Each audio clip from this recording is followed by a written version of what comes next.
já deu uma adiantada em relação aos conceitos, né? Qualquer dúvida vocês vão falando aí, tá?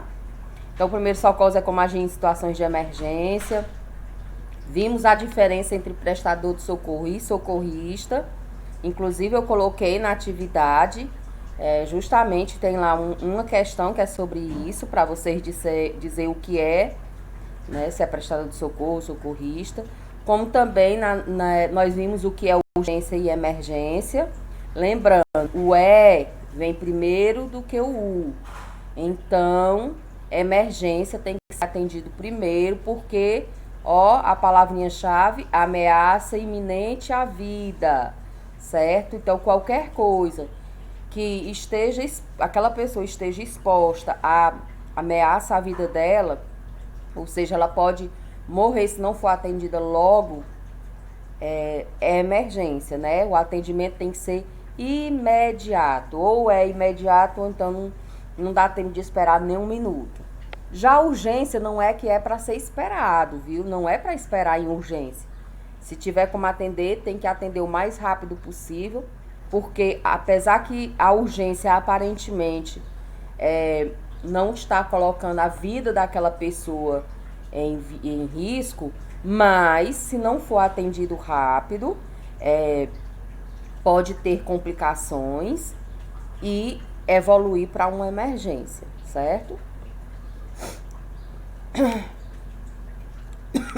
Ai, meu Deus. E vimos o protocolo de Manchester, acho que a gente já viu, né? Já, foi a outra turma que não viu. O protocolo de Manchester é uma forma que a gente internacional, que ela é utilizada para fazer a triagem nesses momentos, para saber o que é que deve ser priorizado.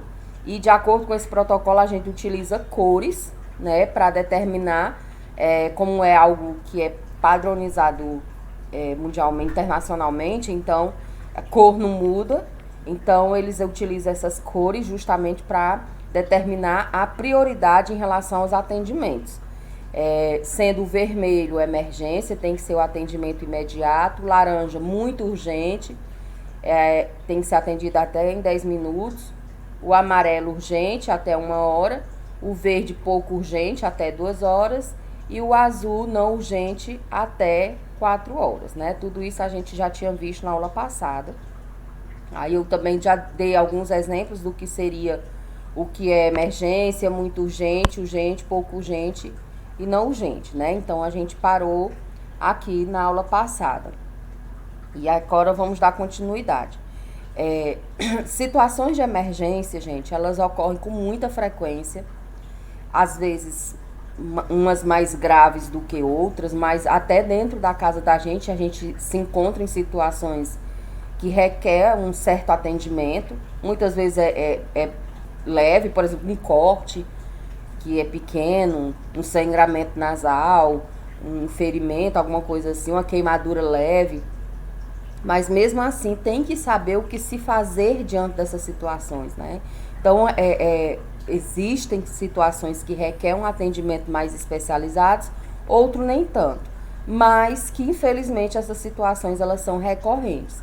E qualquer uma dessas situações requer uma resposta muito rápida, porque dependendo do caso, pode levar a pessoa até a óbito. E normalmente, o que é que a gente presencia? Por exemplo, vocês imaginem como está aqui nessa imagem, imagine um acidente, né? Um acidente na nossa região que parece que se torna um palco de diversão, porque todo mundo sobe em si, aquela multidão de gente. E hoje em dia, como tá muito fácil, todo mundo tem celular, todo mundo gravando, todo mundo, né, tirando foto, em vez de estar prestando o atendimento.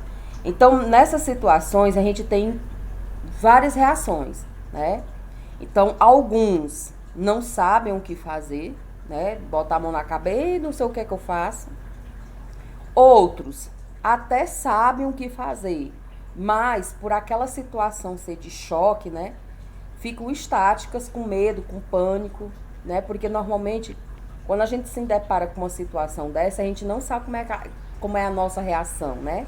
Normalmente a gente diz, eu vou fazer isso, vou fazer aquilo.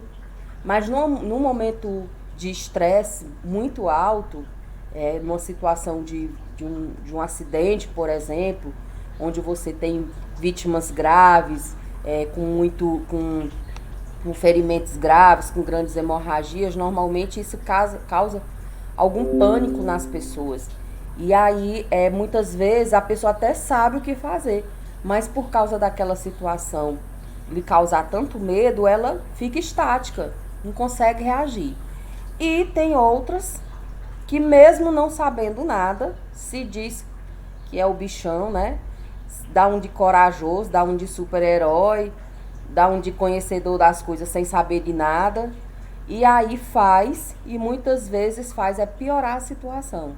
Como tá aqui nesse caso, né? O homem levou um acidente de moto, e aí esse outro querendo dizer, não, eu sou o bichão, eu sei fazer as coisas, puxando o capacete, que jamais a gente pode fazer isso. Inclusive a gente não deve nem mover o paciente do local. Ah, mas professora, e se tiver for no asfalto e tiver muito quente, é muito melhor ele se queimar no asfalto, morrer de calor ali, morrer não tanto que ninguém morre nessa situação, mas ficar com calor, do que, por exemplo, você mover esse paciente, essa vítima que caiu dessa moto, teve uma lesão na coluna, e você, ao movê-lo, acabou causando uma lesão na medula, e ele pode ficar paraplégico ou tetraplégico por causa disso.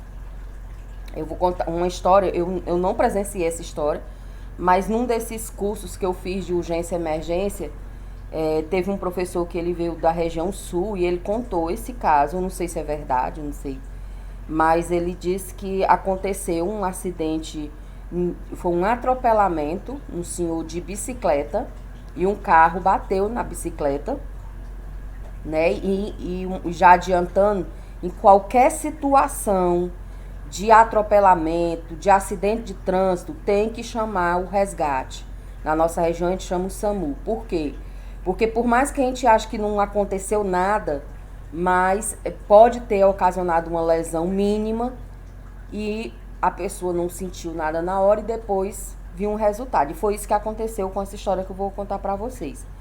Ele foi atropelado, ele estava de bicicleta, ele foi atropelado, chamaram o resgate, era o SAMU, só que um dos profissionais, como o homem do carro fugiu e ficou só o senhor, era um senhor de bicicleta, né, que foi atropelado e caiu no chão. Ele teve só raladuras leves, aparentemente. Aí chamaram o SAMU, e aí depois nós vamos ver quais são os tipos de ambulância, os tipos de resgate do SAMU. Tem a ambulância básica e a avançada. E na básica vai só o técnico de enfermagem, às vezes vai o enfermeiro, às vezes não, né? Eu só sei que nessa, o profissional que foi não era um profissional, tipo esses que a gente vê em muitos locais, né? Sem capacidade e colocado, né? Colocado aí por prefeito, colocado aí por deputado, e não tinha a competência que ele deveria ter. E aí, quando chegou lá na hora desse resgate, o senhor, ele já tinha se levantado do chão e estava sentado no meio-fio. E uma das coisas que a gente aprende quando a gente vê urgência e emergência é que a pessoa, ela tem que ser mobilizada e transportada do jeito que ela tiver. Então, por exemplo, tu tá sentado, então tu deita para me colocar você na maca. Que é aquela prancha grande, não tem uma prancha que eles botam, e aí depois para transportar a vítima, né? Então, a gente não faz isso. É do jeito que o paciente tá, a gente imobiliza, desculpa. Coloca o colar cervical, que é aquele negócio que bota no pescoço, certo? Porque se ele tiver uma lesão na coluna, normalmente a maioria das lesões que ocorrem por causa de acidente é no pescoço. Então a gente coloca aquele colar cervical e imobiliza ele na prancha e transporta, né? Como o paciente ele estava sentado no meio-fio, o profissional tinha que imobilizar daquele jeito ali. Ele tinha que colocar o colar cervical, ele tinha que colocar a prancha, independentemente se o paciente estava ou não doente ou alguma coisa assim, entendeu? Atropelamentos, acidente de trânsito sempre tem que fazer isso. E aí o que aconteceu? Quando o profissional chegou, que quis imobilizá-lo, o senhor disse, não, eu não estou sentindo nada não, eu não vou para o hospital não. E em qualquer situação, mais uma vez, de acidente de trânsito, tem que ir para o hospital para poder fazer um raio-x para saber se teve lesão ou não. Só pode ser liberado depois disso. Pode ser de carro, pode ser de moto, pode ser um atropelamento de um pedestre, não importa. Uma queda de grandes alturas, sempre tem que ir para o hospital. E aí ele dizendo não, que não queria, que não ia para o hospital, e a equipe lá tentando convencer o paciente e tudo. Aí eu só sei que ele disse, o senhor, que só ia, mas ia caminhando. Ia na ambulância, subia na ambulância e ia caminhando. E aí eu só sei que eles aceitaram, que não deveria aceitar. Eles deveriam ter colocado o colar, eles deveriam ter imobilizado o paciente. E aí ele foi caminhando. Quando chegou na ambulância, a parte de trás ela é um pouco alta. Então você tem que botar a perna alta para subir, né? Ele ia na parte de trás. Na hora que o senhor levantou a perna para entrar na ambulância, ele caiu. Imediatamente. Aí foi que mobilizaram e levaram. Quando chega lá, ele estava com uma lesão na lombar. E como lesionou o osso da coluna, ela só tinha lesionado, mas não tinha entrado ainda na medula, né? Mas por ele ter ido caminhando e na hora que ele levantou a perna, como movimentou muito a coluna, o osso que tinha fraturado da coluna triscou na medula. E aí, por causa disso, ele ficou paraplégico. Só por causa disso. Que se ele tivesse sido imobilizado, tivesse levado, tinham feito o raio-x, tinha detectado a fratura, ele tinha feito tudo direitinho e talvez ele não tivesse ficado paraplégico, e ele ficou. Então, daí para vocês verem a importância que é muitas vezes, até no início eu disse, se você não souber fazer os primeiros socorros, só em você não fazer nada, você já está fazendo grande coisa. Porque se você não tiver certeza daquilo que você está fazendo, e você for dar vou lá fazer, você pode prejudicar a situação, certo? Então, em qualquer dúvida, eu não consigo fazer, eu não sei o que fazer, não faça nada, não deixe ninguém fazer nada e chame o socorro. É isso que é a melhor medida que a gente pode tomar nessa situação. E as estatísticas mostram justamente isso, que a principal causa de morte pré-hospitalar é a falta de atendimento. Então essa, infelizmente, ainda hoje, se bem que depois da criação do SAMU, houve uma mudança nessas estatísticas, mas mesmo assim existe ainda uma grande prevalência dessas mortes ocasionadas por falta de atendimento pré-hospitalar, ou seja, antes de chegar no hospital. E a segunda é o socorro inadequado. Mais uma vez, você não saber fazer nada, só em não fazer é melhor do que tentar enfrentar, fazer alguma coisa. Aí aqui já tem outra imagem, né? O homem levou, bateu aqui no poste, e aí esse aqui, para ajudar, tirou ele dentro do carro. Não é, a pessoa tem que ficar lá dentro. Tem algumas situações que a gente retira, por exemplo, risco de explosão, se tiver em chamas, né? Mas se não tiver, ele vai ficar ali até a chegada do resgate. Aqui eu trouxe alguns aspectos legais em relação à prestação de socorro. Você já deve ter visto ou falado alguma coisa desse tipo, que fulano atropelou e fugiu sem prestar socorro. E aí ele pode ser processado por causa disso e tudo mais. Então existe uma lei no Brasil, a gente encontra alguns dispositivos, principalmente no Código Penal. A gente tem o Código Civil, o Código Penal, tem essas coisas aí, negócio de quem faz direito, né? Mas no Código Penal, no artigo 135, ele fala de omissão de socorro. O que é omissão de socorro? É não prestar o socorro. Professor, e quer dizer que é crime não prestar socorro? É crime. Vixe, se eu não souber. Se eu não souber prestar socorro, como é que eu vou ser preso por causa, eu vou responder processo por causa disso? Não, porque a gente tem uma ilusão de achar que prestar socorro é só se eu estiver lá mexendo e fazendo. Não. Se você liga pro SAMU, você já está prestando socorro. Então, prestar socorro, existem várias formas de você prestar socorro. Inclusive, nesse próprio artigo do Código Penal, no artigo 135, que trata da omissão de socorro, ele diz que todo cidadão é obrigado a prestar, obrigado, viu? A prestar auxílio a quem esteja necessitando, tendo 3 formas de fazê-lo. Ou seja, todo cidadão é obrigado a prestar assistência. É obrigado. E como é que eu posso prestar assistência se eu não souber? Aí tem 3 formas de você fazer. Atendendo a pessoa, ou seja, prestando realmente o auxílio, se você souber, uma pessoa com parada cardiorrespiratória, se você souber fazer a reanimação, é você fazer a reanimação, isso é atender. Se você não souber atender, você auxiliar quem esteja atendendo. Então, por exemplo, tem outra pessoa fazendo lá as reanimações, né, as massagens cardíacas naquela vítima.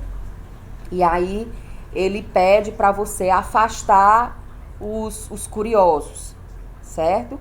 Então você está auxiliando quem está prestando socorro, porque você está, não deixa fulano filmar, então tu ir lá pedir para não filmar, afastar os curiosos e tal.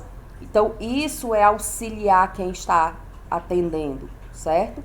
E se mesmo assim não, você ligar para o resgate, solicitar auxílio, você já está prestando socorro, certo? Então, não necessariamente você precisa estar fazendo o procedimento.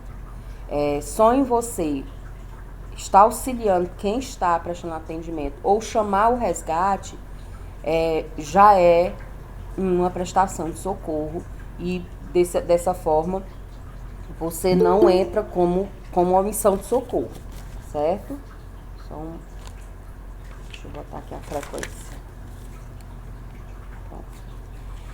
Professor, todo mundo é obrigado a fazer isso? Existe, de acordo com essa lei, existem as exceções. Quem são? Menores de 16 anos não têm essa obrigatoriedade em prestar socorro.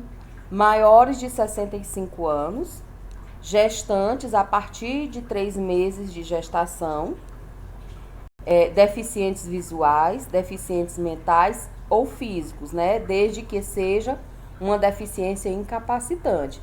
Professora, eu só não tenho o dedo. Se tu não tem o dedo, você pode prestar atendimento. Então, não é uma deficiência incapacitante, certo? Então, essas são as únicas exceções da lei.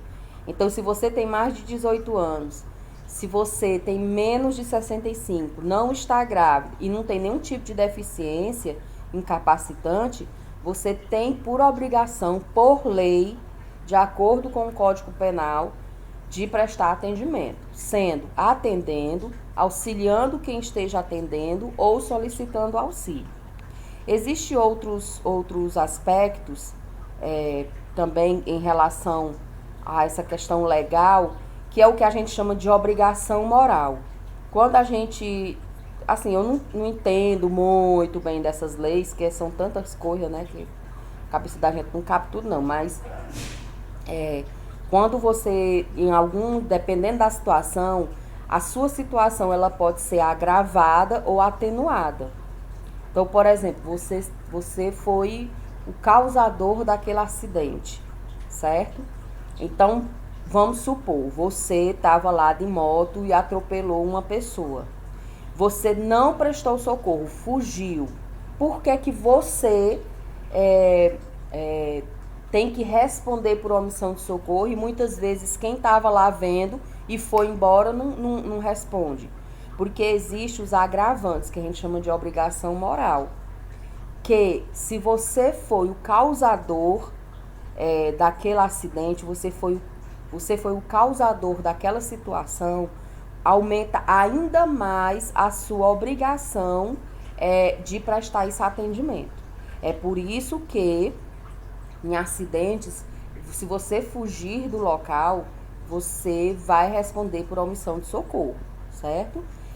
Outra coisa que se encaixa em relação à obrigação moral é se você começou o atendimento e deixou de prestar. Você começou o atendimento e antes dessa pessoa ter um desfecho dela, foi embora, né? Então, por exemplo, se você pode prestar socorro atendendo, auxiliando quem está atendendo ou ligando para o socorro, você tem que ficar lá até tudo ser resolvido. Por exemplo, teve um acidente e foi você que ligou para o SAMU. Se foi você que ligou para o SAMU, você não pode ir embora até a chegada do SAMU, até esse SAMU remover essa vítima. Por quê? Porque se você prestou atendimento, você tem por obrigação ficar lá para na hora que chegar o resgate especializado, você passar as informações necessárias. Então, aumenta a penalidade se você começar o atendimento e depois deixar de prestá-lo. Teve uma situação, foi até com um aluno do Premem, ele era técnico de farmácia, inclusive, ele fazia, e eu tinha ido na padaria ali na Paraíso, no centro, e aí eu vi um monte de gente naquele cruzamento que tem no sinal ali que tem as pizzarias. Aí eu fui lá, né, como qualquer pessoa curiosa, como todo mundo é mesmo, né, e eu me encaixo nessa. Chegou lá, era um aluno meu que tinha ultrapassado o sinal vermelho e um caminhão veio, ele tava de moto, bateu e ele caiu. E aí eu cheguei lá, ele tava consciente, ele me reconheceu, já tinham ligado pro SAMU, ligado pra família dele. E eu fiquei lá no pé dele, conversando com ele. Eles queriam tirar ele do chão, porque estava muito quente. Eu não deixei. Fiquei lá o tempo todo, perto da cabeça dele. Era visível que ele tinha fraturado o maxilar. Que dava para perceber que estava com deformidade o rosto. Mas eu não disse, ele só ficava me perguntando: professora, como é que eu tô? Não, tá bem.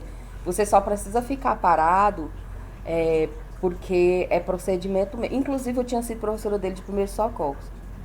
E aí, eu disse: não, mas fica parado, mas tá bem. Aí ele dizia: eu tô sentindo meu olho inchando, porque na hora, você percebia que estava deformado, mas depois começou a inchar.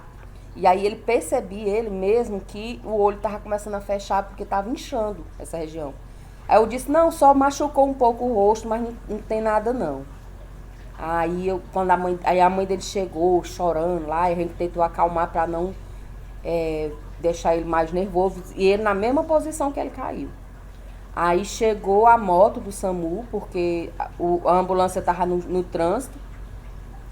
Aí o rapaz já trouxe o colar cervical, imobilizou ele. Aí mesmo chegando a moto do SAMU, eu não saí. Quando chegou a ambulância, que mobilizou, que fez todo o atendimento que tinha que ser feito lá, mobilizou, e que entrou dentro da ambulância e levou para o hospital, foi que eu fui embora. Então é isso, se você chegou lá, começou a prestar o atendimento, você não pode sair enquanto não chegar o resgate para remover, certo? Outra obrigação moral é a sua função profissional exigir. Então, por exemplo, todas as pessoas que trabalham na área da saúde têm por obrigação prestar atendimento, porque teoricamente todos devem saber o que fazer, quem é da área da saúde. Então, vocês aí que são da área da saúde, se acontecer um acidente, você tem por obrigação profissional fazer o atendimento. E quando preexistir responsabilidade intrínseca, foi o que eu disse no início, né? O que é essa responsabilidade intrínseca? Você, de uma forma ou de outra, proposital ou não, direta ou indireta, você participou daquela situação. Por exemplo, você ocasionou aquela situação, ou Pode ser, por exemplo, o pai que não prestou socorro ao filho, porque a responsabilidade ela já está intrínseca, ou seja, ela já faz parte daquela relação. Por isso que às vezes a gente vê crimes que teve aquela da Isabela Dardoni, né? O pai, a pena do pai foi maior do que o da madrasta. Por quê? Porque a pena dele foi aumentada porque ele teria, por ser pai, ele teria que proteger ainda mais a filha. E ele não fez. Então aumenta ainda mais os agravantes, né, que eles chamam. Então isso é o que a gente chama de responsabilidade intrínseca. Você não prestar assistência a uma pessoa que você é responsável por ela, ou se você não prestar socorro a alguém que, de certa forma, você está relacionada com aquela situação. Também nós temos os 10 mandamentos do socorrista, né? Normalmente, quando você... aqui tem os mandamentos do socorrista, mas serve também para o prestador de socorro, né? Que é aquela pessoa leiga, né? Que é esse curso, essa disciplina, lhe qualifica a ser prestador de socorro. E esses 10 mandamentos servem da mesma forma. Quais são eles? Primeiro, em qualquer situação, você deve manter a calma. Eu sei que em algumas situações é muito complicado você conseguir fazer isso, mas você não vai conseguir fazer nada se você ficar lá nervoso, você não vai ajudar em nada. Então, tentar manter a calma. Outra coisa que a gente tem que fazer é ter ordem de segurança. O que é esse ter ordem de segurança? Eu vou perguntar aqui para vocês. Em uma situação, por exemplo, de um acidente com a moto, e aí você vai prestar o socorro. Quem é a pessoa a prioridade ali naquela situação? Quem é a pessoa que você deve dar prioridade nessa situação desse acidente de moto? Quem é que vocês acham que tem que ser a prioridade?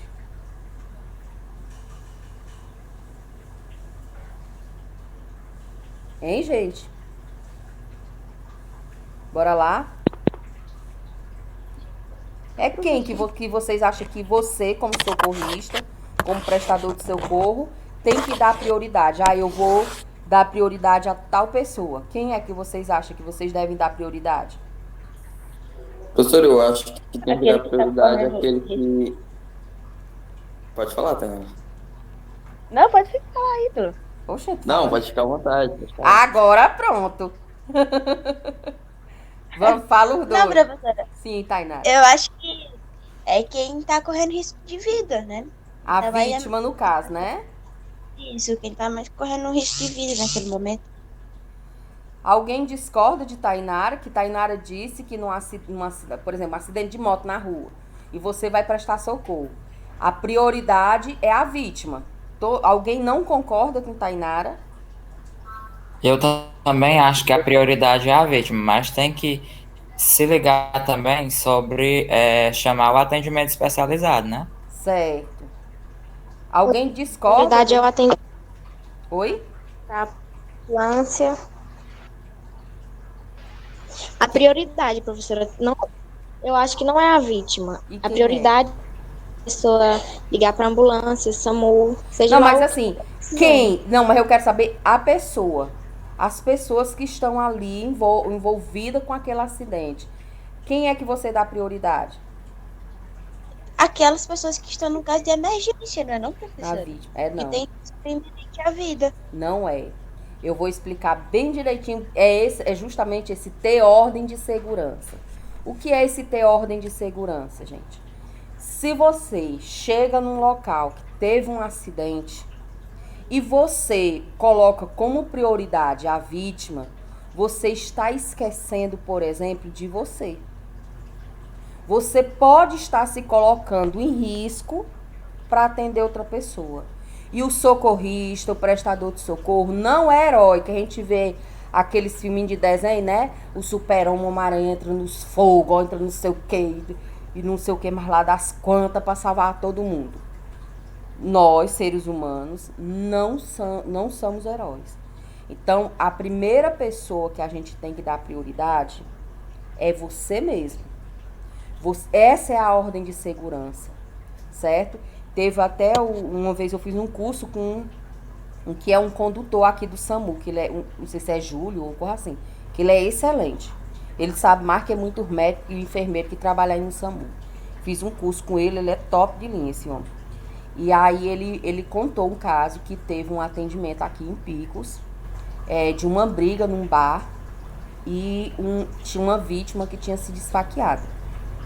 E aí o SAMU foi chamado, chegando lá, quem esfaqueou ainda estava lá dentro. O homem estava lá no chão, lá esfaqueado, com sangue e tudo, e a multidão de gente ao redor. E o que causou ainda estava lá dentro. O SAMU entrou para resgatar? De jeito nenhum. Por quê, gente? Olha o risco que se algum profissional entrasse ali, se aquele homem esfaquear também. Então, isso é o ter ordem de segurança. Quando você for prestar atendimento a alguém, a prioridade é você mesmo. Você tem que se assegurar que aquela cena do acidente está segura para você. E em segundo lugar, quem é que fica?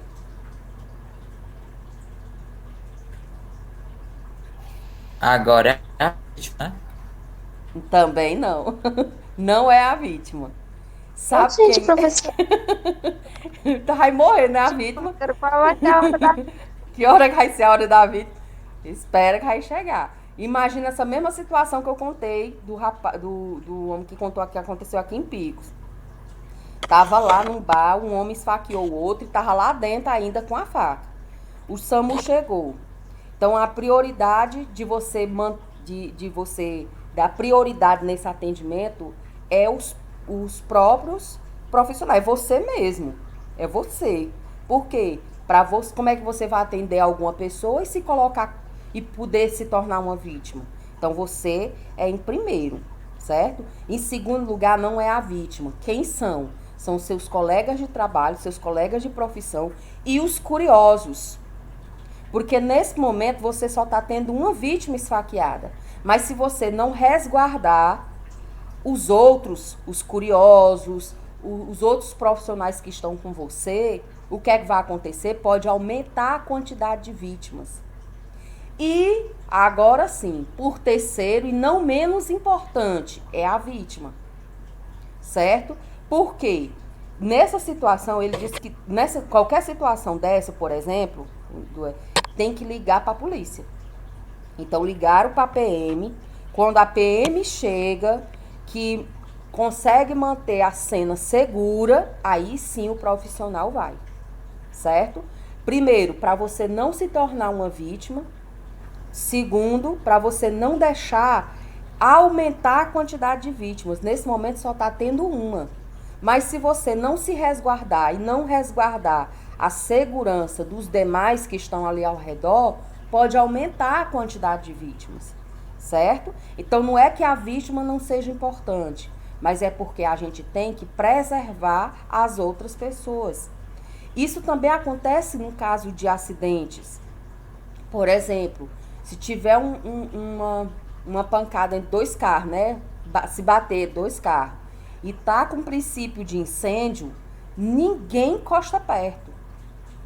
Certo? Porque se tiver princípio de incêndio, ali tem combustível, ali pode explodir. Se você tiver lá, tem pessoas presas nas ferragens. Se você for encostar para prestar atendimento, você pode morrer. Então, nesse caso, tem que ligar para o Corpo de Bombeiros, que o Corpo de Bombeiros vai lá, se tiver princípio de incêndio, vai apagar e vai tirar a pessoa das ferragens e aí sim você presta o atendimento. Então, isso é o que a gente diz que é ter ordem de segurança. Inclusive, o 9º mandamento é: seja socorrista e não herói.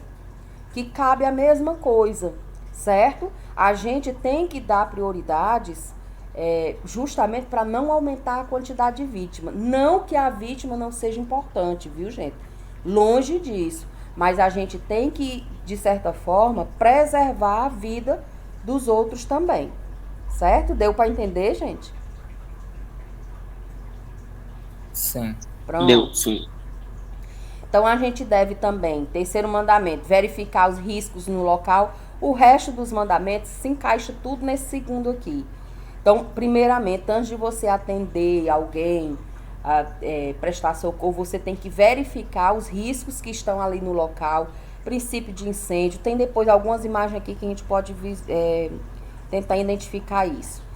Risco de explosão, de choque. Por exemplo, uma pessoa sendo eletrocutada. Eu vou depois, quando a gente for falar de choque elétrico, eu vou mostrar um vídeo para vocês que aconteceu lá no Pará. É um vídeo muito forte, mas eu vou mostrar para vocês onde um cabo caiu na energia, porque estavam podando uma planta, caiu, rompeu esse cabo, o homem estava sendo eletrocutado, outros foram tentar retirar e foi morrer também. É uma confusão, né? Quando eu for falar de choque elétrico, eu vou mostrar para vocês esse vídeo. Então, é muito importante você verificar esses riscos no local, justamente para não se expor. Manter o bom senso, óbvio, né? Principalmente, gente, em relação à questão de celular, de não compartilhar, por favor. Eu sei que vocês devem receber imagens, vídeos de acidente. Não compartilha, isso é crime. Vocês se colocam, a gente precisa ter empatia.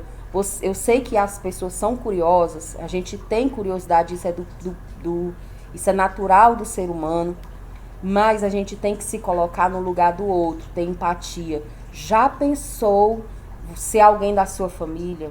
É muito ruim isso. Aconteceu até um caso aqui em Picos, que uma menina, ela morreu na hora e tal. Ela estava de moto, bateu num carro, o carro passou por cima. E a mãe dela soube do acidente pelo WhatsApp. Então, viu a imagem da menina que tinha sido esmagada. Não foi muito feio. Acho que ela até é lá das Pedrinhas, ou é do Junco, uma coisa assim. Então, a gente tem que manter o bom senso, a gente tem que ter empatia nessas situações. Ter espírito de liderança, mas na frente eu vou falar um pouco mais sobre isso, que é esse espírito de liderança. Não é mandar. O líder é diferente de quem manda. Líder não manda. O líder solicita auxílio. Então, é você solicitar que as pessoas se afastem, preservar a segurança das outras, é ligar para o SAMU, é informar, se você vê alguém querendo fazer alguma coisa que você sabe que aquilo é errado, você não permitir, certo? Distribuir tarefas também é muito importante no momento desse. Por exemplo, nesse dia mesmo que esse menino, esse aluno meu sofreu esse acidente, na hora disseram, já ligaram pra mãe, e fica cada um dando pitaco, né? Já ligaram pra família, já ligaram pro SAMU. Aí eu perguntei, tu tá com celular? Aí ele disse que tava. Eu peguei o celular dele, aí ele tava bloqueado, ele disse qual era a senha, eu desbloqueei, aí cacei o telefone da mãe dele, entreguei pra uma pessoa. Olha, liga, eu mostrei pra pessoa, eu dei a obrigação pra ela, eu só não disse assim, liguem pra mãe dele, ligue pra família dele. Não. Porque quando você faz isso, todo mundo fica esperando. Mas quem vai fazer? Quem vai fazer? E acaba ninguém fazendo. Então a gente indica. Ei, fulano, você mesmo, ligue pro SAMU. Ei, você, toma aqui o celular, ligue pra família, certo? Isso é distribuir tarefas. Evitar atitudes precipitadas e pânico, porque isso também só faz atrapalhar. Lembra aquela primeira imagem que eu mostrei pra vocês? Que o homem lá, a figurinha lá quis acalmar e foi dizer que ele agora podia se despreocupar porque não precisava mais usar calçado, porque as pernas já estavam tudo esmagadas. Então isso não está acalmando. Isso é uma atitude que faz aumentar mais ainda o pânico. Dar assistência à vítima, que correr maior risco de vida. Aí por isso que é importante você saber, ter alguma noção do que você, do que realmente é os primeiros socorros, para você conseguir identificar o que deve ser prioritário ou não. Professora, mas nem sempre a gente acerta. Gente, nem mesmo os profissionais às vezes não acertam. Às vezes a gente classifica aquela pessoa como uma emergência e aquela outra como muito urgente e na verdade era o contrário. Então acontece, esse protocolo de Manchester, a gente faz uma base, né? Mas pode acontecer de você errar, certo? Seja socorrista e não herói. Que aí a gente volta lá para aquele segundo mandamento, que é manter a ordem de segurança, e pedir auxílio, telefonar para o atendimento de urgência 192. Lembrando, quando a gente vai falar mais um pouco, quando a gente for falar de SAMU, sempre que você for ligar para o SAMU, a gente deve passar o máximo de informações possíveis, porque a gente sabe que, infelizmente, ainda tem pessoas muito maldosas que ficam passando trote. Existem vários estudos que mostram, não só para o SAMU, mas para Corpo de Bombeiros, para a polícia, trote é crime e muitas vezes a pessoa passa o trote, aí o socorro vai, não era nada e deixa de prestar assistência realmente a alguém que precisava, porque a gente sabe que não, que muitas vezes não temos suficiente para prestar atendimento a todo mundo. E aí, às vezes, dá prioridade para esse trote, porque a pessoa passou lá as informações tudo direitinho e, na verdade, não era. Então, é crime em qualquer situação, não só para o resgate, mas para corpo de bombeiros, para a polícia e tudo mais, viu? Então, esses são os 10 mandamentos do socorrista. Alguma dúvida, gente? Até agora não. Ficou claro? Sim.